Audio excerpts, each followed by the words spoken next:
긍정 마인드가 중요하다는 걸 모르는 사람은 없습니다. 하지만 이런 긍정 마인드도 오남용이 되었을 땐 오히려 삶을 불행하게 만들 수 있습니다. 그리고 긍정적인 마인드를 추구하는 과정에서 많은 사람들이 놓치고 있는 사실이 하나 있죠. 이러한 내용들과 제가 추천하는 간단한 주문을 한 가지 말씀드리겠습니다. 안녕하세요. 작가 이태화입니다. 한 가지 사례를 살펴보겠습니다. 여기 연인과 헤어진 사람이 있어요. 세상이 무너질 것만 같은 깊은 슬픔에 빠져 있습니다. 그 모습을 본 친구가 다가와서 이렇게 말합니다. 야 임마, 긍정적으로 생각해. 지금 연인과 헤어진 게 오히려 더 잘 된 일일 수 있어. 세상에 남자 혹은 여자가 얼마나 많냐. 그리고 이런 상황일수록 긍정적으로 생각해야지. 그럼 더 좋은 일이 생길 거야. 자, 그럼 연인과 헤어지고 슬퍼하던 사람은 어떤 반응을 보일까요? 아, 그래 맞아. 나 긍정적으로 살아야겠어. 라고 외칠까요? 과연 단번에 그럴 수 있을까요? 아닙니다. 여전히 한숨만 잔뜩 나올 겁니다. 친구가 한 말 때문에 괜히 화까지 날지도 모릅니다. 긍정의 중요성을 몰라서 이러고 있는 게 아니니까요. 살다 보면 각자 다양한 이유로 부정적이라 부르는 상황에 빠질 때가 있습니다. 이때 억지로 긍정적인 척을 하고 긍정적인 생각을 갖자고 다짐해도 단번에 긍정적인 상태로 넘어가지 못합니다. 긍정적으로 생각할 필요가 있다는 걸 머리로는 알고 있어도 내가 지금 엄청난 슬픔을 느끼고 있다는 건 엄연한 사실이거든요.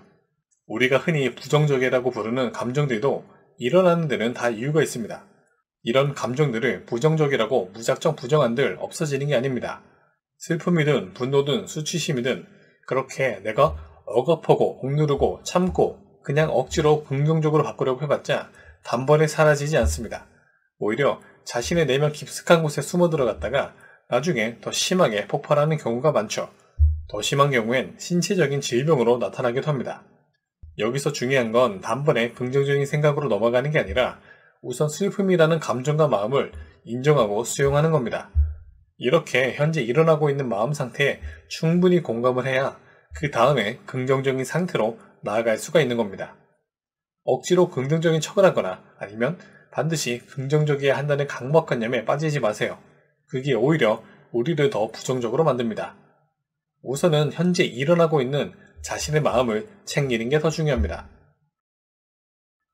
대신 제가 진짜 긍정으로 나아갈 수 있는 마법의 주문을 하나 말씀드리겠습니다. 그건 뭐냐? 그럼에도 불구하고 입니다. 예를 들어 볼게요. 연인과 헤어졌다. 그럼 나는 슬프지 않아. 나는 괜찮아. 긍정적으로 생각해. 이게 아니라 아 슬퍼. 나는 지금 너무 마음이 아파. 그럼에도 불구하고 내 삶을 한번 챙겨보자. 조금 더 나아가보자. 이런 겁니다. 혹은 시험에 떨어졌다. 그럼 안 돼. 나는 결코 좌절할 수 없어. 다시 힘내야지. 이게 아니라 시험에 떨어져서 너무 마음이 아프다. 슬프다. 힘들어. 그럼에도 불구하고 조금만 더 힘을 내볼까? 이렇게 현실 자체를 부정하는 게 아니라 일단 지금 일어난 현실을 있는 그대로 인정하고 그 다음에 그럼에도 불구하고 그 상황 속에서 내가 무엇을 선택할 수 있는지를 살펴보는 겁니다. 연인과 헤어지고 시험에 떨어지고 취업과 사업에 어려움을 겪고 이렇게 원치 않는 상황에 부딪혔을 때 나한테 일어나는 그런 감정들은 억지로 포장한다고 해서 없어지는 게 아닙니다. 그건 그대로 인정해주세요.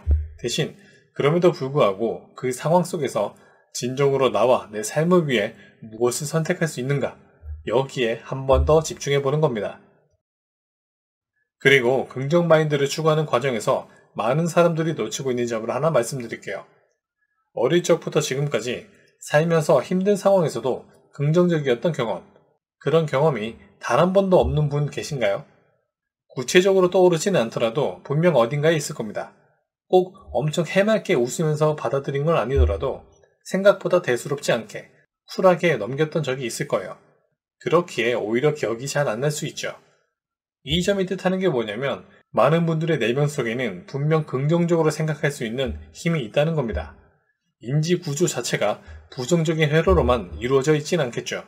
다만 이미 갖고 있는 긍정 회로가 작동하지 않는 건 현재 내가 긍정적으로 생각할 수 있는 존재의 상태가 아니기 때문입니다. 긍정적인 생각을 외치기에 앞서 긍정적으로 생각할 수 있는 존재의 상태인가 아닌가를 살펴봐야 한다는 겁니다. 그리고 그 상태와 직접적으로 연결된 게 감정입니다. 내 안에 무겁고 부정적인 감정을 잔뜩 안고 있으면 머리엔 긍정의 중요성으로 책 한 권을 낼 수 있을 만큼 정보가 가득하더라도 막상 긍정적인 생각이 잘 안 일어납니다. 반면 그 무거운 감정을 해소하고 나면 저절로 긍정적인 발상을 하게 되죠. 내 마음을 뒤덮고 있는 부정적인 감정이 흘러가면서 이미 내 안에 있던 긍정 회로가 다시 작동하는 겁니다. 그럼 그 무거운 감정들을 어떻게 처리하느냐? 그 시작이 바로 인정과 수용입니다. 억지로 부정하고 억압하는 게 아니라 말이죠.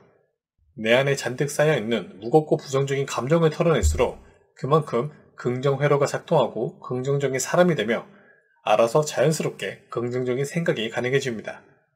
인지적으로 긍정적인 사고방식을 갖추는 것과 동시에 이렇게 긍정적으로 생각할 수 있는 존재 상태가 되는 게 중요합니다.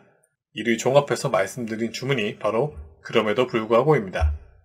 끝으로 잘못된 긍정주의로 인해 오히려 강박관념을 갖고 있는 분들에게 도움이 될 만한 책 속 구절을 하나 읽어드리겠습니다. 진짜 긍정 마인드는 억지로 긍정적인 것만 바라보는 게 아닙니다. 부정적인 마음도 있는 그대로 바라보고 그럼에도 불구하고 다시 긍정적으로 자신과 세상을 바라볼 수 있는 관점입니다. 내 마음을 부정하는 거짓 위에 뭔가를 세우려고 하지 마세요. 내 마음을 있는 그대로 받아들이는 진실 위에 뭔가를 세우세요. 그게 훨씬 단단합니다. 자신의 마음을 억지로 속이지 마세요. 있는 그대로 인정하고 수용하세요. 그 다음에 자신과 삶을 위한 진짜 긍정을 향해 나아가시면 됩니다. 고맙습니다.